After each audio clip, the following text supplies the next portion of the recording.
আরে ভাবি, শুনলাম ভাইয়ের সাথে নাকি আপনার তালাক হয়ে যাবে, কি হয়েছে? আর ভাই বললেন না, আমি ঘুমাইয়াছিলাম, সে বারবার করতেছিল, আমি টের পাইনি। তাইলে ঠিক আছে, এই ধরনের নোংরা মানুষের সাথে সংসার না করাই ভালো। এসব কি বলেন আপনি? আমি ঘুমিয়েছিলাম, সে বারবার ফোন করতেছিল।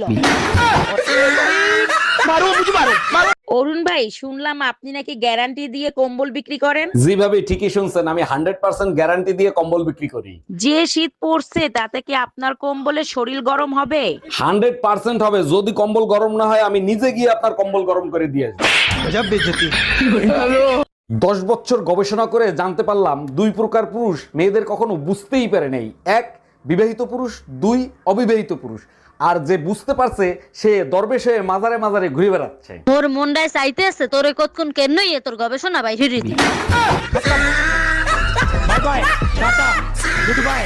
একটারও ছাড়বো না। যারা যারা নিউ ইয়ারে উইশ করছে সব কাটার খবর আছে। লিস্টে তো আমিও আছি। লিস্ট তৈরি করে করবেন কি আপনি?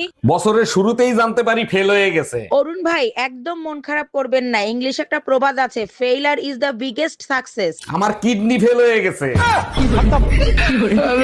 ভাবি, you got a beautiful smile. একবার যে দেখবে হৃদয়ে ছবি এঁকে রাখবে। Thank you so much. আপনারও অনেক কাহিনী শুনেছি, পাশে তাকায় দেখেন আপনার জন্য সারপ্রাইজ আছে। You got a beautiful smile. আজকে হাতুড়ি দিয়ে একটা একটা করে তোর দাঁত ভাঙবো।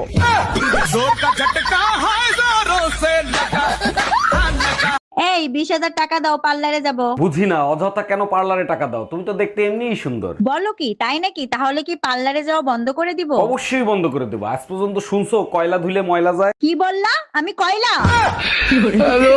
এই, আপনার লজ্জা করে না? আপনি মহিলাদের টয়লেটে ঢুকছেন। এতে লজ্জা পাওয়ার কি আছে? আপনিও যে কাজ করতে ঢুকছেন আমিও তো সেই কাজ করতে ঢুকছি, তাই না? দেখেন, এটা মহিলাদের টয়লেট, এটা শুধুমাত্র মহিলারাই ব্যবহার করবে। আমারটা কি মশলা কোটার জন্য তৈরি হয়েছে? ওটাও তো মহিলাদের জন্য তৈরি হয়েছে, তাই না? আজকের পেপার দেখেছো, এক লোক বউ বিক্রি করে প্রাইভেট কার কিনছে। হ্যাঁ দেখছি। আমার প্রাইভেটের দরকার নাই, আমার কাছে সাইকেলই ঠিক আছে। ওরে আমার সোনা, তুমি আমারে এত ভালোবাসো। তোমাকে বিক্রি করলে সাইকেলের বেশি কিছু আসবে না। তুই কুত্তা, একটা কুত্তা।